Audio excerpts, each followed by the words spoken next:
महाकुंभ एक उपलब्धि के तौर पर न सिर्फ दर्शाई गई बल्कि बार बार महाकुंभ का प्रदर्शन करते हुए, महाकुंभ को उपलब्धि बताते हुए अपनी पीठ थपथपाने से योगी आदित्यनाथ जी से लेकर उनके तमाम नेता बाज नहीं आए दोस्तों। मगर अंदर की बात क्या है वो किसी के सामने नहीं आने दी गई। योगी जी बड़े बड़े न्यूज चैनल्स को, बड़ी बड़ी न्यूज एजेंसीज को इंटरव्यूज दे रहे हैं, दुनिया भर की बातें हो रही है, मगर अब महाकुंभ पर बात नहीं हो रही है दोस्तों। वही महाकुंभ का आयोजन, जिस आयोजन को लेकर इंडिया टुडे कॉन्क्लेव से लेकर बड़े बड़े न्यूज चैनल्स तक ने योगी आदित्यनाथ जी की तारीफों के पुल बांध दिए, ये कहते हुए कि शानदार आयोजन आपने किया, मगर उस आयोजन के दौरान जो भगदड़ मची उसका जिक्र कहीं से कहीं तक नहीं हुआ दोस्तों। अब उस भगदड़ को लेकर नया खुलासा क्या हुआ है, ये जब आपको आगे हम बताएंगे तो आप भी वो गाना याद करेंगे, क्या हुआ तेरा वादा, वो कसम, वो इरादा। ये मैं क्यों कह रही हूं समझेंगे आप, जानेंगे इस वीडियो में, आखिर तक इस वीडियो को जरूर देखिएगा। नमस्कार, मेरा नाम है जयंती झा और आप देख रहे हैं दी कंटाप। दोस्तों, महाकुंभ में मौनी अमावस्या के दिन भगदड़ मचती है और काफी भारी संख्या में जो है लोग अपने परिजनों को खो देते हैं। काफी भारी संख्या में लोगों के परिजन अभी तक भी नहीं मिल पाए हैं, उनको ये जानकारी नहीं मिल पाई है कि उनके परिजन जिंदा हैं या उनकी मौत हो गई, उनका निधन हो गया, ये नहीं पता चल पाया है।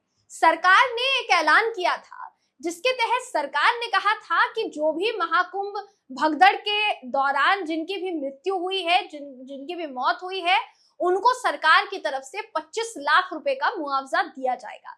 मगर अभी तक भी ये संख्या सामने आने के बाद भी 30 के तकरीबन संख्या बताई गई जिनकी जाने गई या जिनके परिवार नहीं मिल रहे हैं, उनको अभी तक भी मुआवजा नहीं दिया गया है दोस्तों। और कुछ को मुआवजा मिला है तो आधे से भी कम, 25 लाख की बात हुई तो 5 लाख हाथ में थमा दिए गए और अभी तक बाकी का मुआवजा नहीं दिया गया। और किसी किसी को तो मुआवजा मिला ही नहीं है, जबकि कंफर्म है कि उनके घर के परिजनों को उन्होंने खो दिया है। ऐसे में अब उत्तर प्रदेश की जनता से लेकर वो हर शख्स जो महाकुंभ में स्नान करने के लिए अपने परिवार के साथ पहुंचा और जिसने अपने परिजन को खोया, वो अब उत्तर प्रदेश की योगी सरकार को आईना दिखाने का काम कर रहा है दोस्तों। आपकी स्क्रीन पर इस समय वो खबर मैं आपको दिखा रही हूँ, जिसके मुताबिक देखिए 2 महीने तकरीबन बीत चुके हैं, लेकिन 2 महीने बाद भी मुआवजा नहीं मिला है। महाकुंभ को 2 महीने बीत चुके हैं। 29 जनवरी को ये पूरा हादसा हुआ था, भगदड़ मची थी। 2 महीने बीत जाने के बाद भी जान गंवाने वाले कई पीड़ितों के परिवारों को अभी तक उत्तर प्रदेश सरकार ने पूरा मुआवजा नहीं दिया है। कईयों को मुआवजा ही नहीं दिया गया है। मुख्यमंत्री योगी आदित्यनाथ ने न्यायिक जांच के आदेश दिए थे दोस्तों। बताया गया 30 लोगों की मौत इस भगदड़ में हुई थी। ये आंकड़ा भी बाद में स्वीकार किया गया, हालांकि ये सरकारी आंकड़ा है। कई लोगों ने दावा किया, विपक्षी नेताओं ने भी दावा किया, इनफैक्ट कई आलोचकों ने भी दावा किया कि ये 30 का आंकड़ा नहीं है। कुंभ की इस भगदड़ में काफी लोग मारे गए हैं और ये आंकड़ा 30 नहीं हो सकता, इससे कहीं ज्यादा है। क्योंकि जिस तरीके की कतार लगी हुई है तमाम अस्पतालों के बाहर या डेथ सर्टिफिकेट लेने के लिए, जिस कदर परिजन एक अस्पताल से दूसरे अस्पताल भाग रहे हैं, एक ऑफिस से दूसरे ऑफिस का चक्कर लगा रहे हैं, उस हिसाब से लगता तो नहीं है कि मरने वालों की संख्या सिर्फ और सिर्फ 30 ही हो सकती है।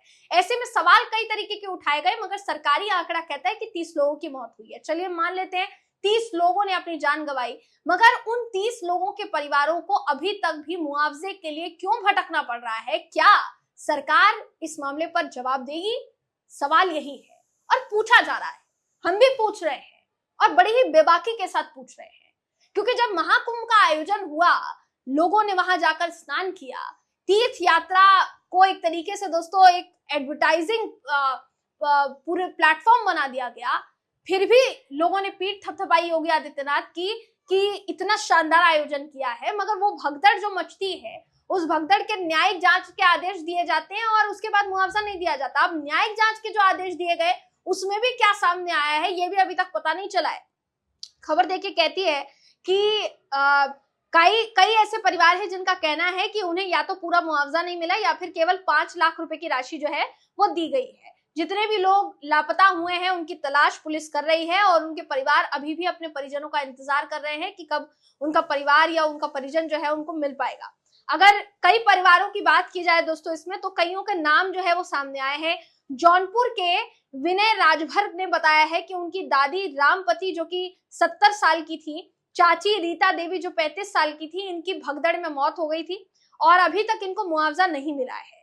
दूसरी तरफ विनय नाम के एक व्यक्ति ने कहा कि हमें जो है, वही विनय राजभर, वो कहते हैं कि हमें प्रयागराज प्रशासन से मृत्यु प्रमाण पत्र लेने के लिए बुलाया गया था, यानी प्रयागराज प्रशासन ने हमें डेथ सर्टिफिकेट लेने के लिए बुलाया था, लेकिन जब हम वहां पर पहुंचे तो हमसे खाते की तो कोई जानकारी नहीं ली गई, क्योंकि अगर मुआवजा देना होता है तो खाते की जानकारी लेंगे तभी ना वो मुआवजा मिलेगा।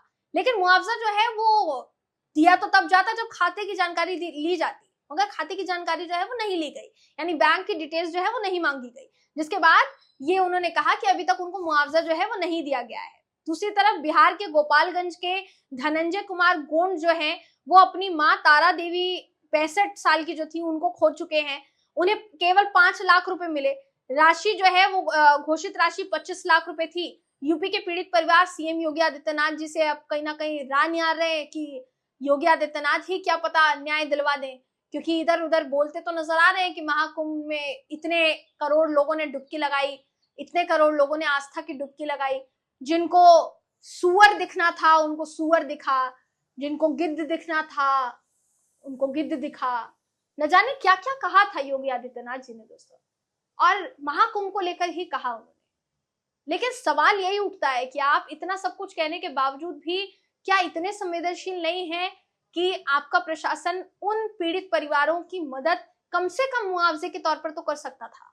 ये जो खबर है देखिए, कहती है कई परिवारों ने शिकायत की है कि जो लोग मरे हैं उनकी आधिकारिक सूची भी अभी तक जारी नहीं की गई है कि कितने लोगों की मृत्यु हुई है।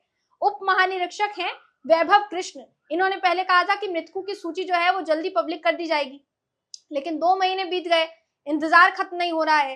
राज्य सरकार कह रही है कि मरने वालों की संख्या 30 थी, जैसा मैंने शुरुआत में बताया दोस्तों, लेकिन नामों का खुलासा ही अभी तक नहीं किया गया है। अब अगर आप बोल रहे हैं 30 लोग जो है उनकी मौत हुई है, तो आप जल्दी से जल्दी लिस्ट तो जारी कर ही सकते हैं ना, ताकि पता चल पाए कि किन किन लोगों की मौत हुई है। कम से कम जिन परिजनों ने अपने परिजनों को जो है जिन खोया है, जिनको अभी भी आस है इस बात की कि उनके परिजन वापस आएंगे, उनको भी पता चलेगा कि वो सिर्फ और सिर्फ लापता हुए हैं या इस दुनिया में भी नहीं है। क्या ये उनको जानने का अधिकार नहीं है? सवाल ये फिलहाल के लिए उठ रहा है। खबर का कहना है दोस्तों कि आरोप लगा रहे हैं वो कि जब पूरे पैसे की जगह आधे पैसे दिए जा रहे हैं तो 25 लाख की घोषणा क्यों की गई? वापस लेने की घोषणा की जाए, ये घोषणा की जाए कि 25 लाख रुपए नहीं दी जाएंगे, जितनी राशि दी जाएगी उतनी ही राशि की घोषणा फिर से कर दीजिए, ये कहा गया दोस्तों, ताकि लोगों के सामने जो तस्वीर है वो साफ साफ हो जाए ना। आप जनता के सामने दिखाने के लिए कह रहे हैं 25 लाख रुपए मुआवजा दिया जाएगा, हाथ में थमा रहे हैं 5 लाख और किसी किसी के हाथ तो खाली पड़े हुए हैं, तो कम से कम इतनी तो संवेदनशीलता दिखाइए कि उनको मुआवजा दे दीजिए। महाकुंभ के दौरान भगदड़ और भीड़ के कारण कई लोगों ने अपने परिजन को खोया था दोस्तों, और अभी तक भी कई लोग अपने परिजनों को खोज रहे हैं। बलिया के दिनेश पाटिल, जिनकी पत्नी रीना देवी है 33 साल की, बेटी रोशन पटेल 12 साल की, भगदड़ में मारे गए थे। उन्होंने कहा अधिकारियों ने हमें डेथ सर्टिफिकेट पिछले हफ्ते सौंप दिया था, मुआवजे पर वो चुप बैठे हुए हैं। मध्य प्रदेश के छतरपुर के हुकुम लोधी 45 साल के भगदड़ के शिकार लोगों में शामिल थे। हुकुम के जो साले हैं नारायण सिंह लोधी, इन्होंने कहा हम कुछ समय पहले डेथ सर्टिफिकेट बनवाने के लिए प्रयागराज गए थे, लेकिन कोई हमें ये रास्ता नहीं दिखा सका। हमने जिला प्रशासन को अपना पता और फोन नंबर देकर आवेदन जो है वो दिया था, लेकिन किसी से हमारा संपर्क नहीं किया गया है। मृत्यु प्रमाण पत्र और मुआवजा कब मिलेगा ये नहीं पता, यानी किसी को तो डेथ सर्टिफिकेट भी नहीं मिला है दोस्तों। ये तो व्यवस्था है, और आप सोचिए कि इसी व्यवस्था का गुणगान पूरी दुनिया भर में हो रहा है, तो ये चौंकाने वाली बात है। अब पश्चिम बंगाल के मुख्यमंत्री ममता बनर्जी ने भी मामले में योगी सरकार पर निशाना साधा था और मुआवजे को तुरंत जारी करने की मांग की थी। पीड़ित परिवारों का कहना कि बिना मृत्यु प्रमाण पत्र और पूरी राहत राशि की उनकी मुश्किलें कम होने का नाम नहीं ले रही हैं, क्योंकि किसी को मालूम ही नहीं है कि उनके जो परिजन है वो वाकई में लापता है या इस दुनिया में ही नहीं है। ये स्तब्ध कर देने वाली खबर है दोस्तों, वाकई में अंदर से हिला देने वाली, झकझोर देने वाली खबर है। सोचिए उन परिवारों पर क्या गुजर रही होगी जो अपने ही परिजन के डेथ सर्टिफिकेट के लिए इधर से उधर घूम रहे हैं। अब ये तो परिजनों पर भी डाला जा सकता है कि हमसे पूछकर महाकुंभ गए थे डुबकी लगाने के लिए, मगर उनको आह्वान किसने किया था कि बड़ी से बड़ी संख्या में भी आप आएंगे तो आपको डुबकी लगाने के लिए मिल जाएगा, क्योंकि व्यवस्था इतनी चाक चौबंद है कि पूछिए मत, बलाइयां लेने का मन करेगा।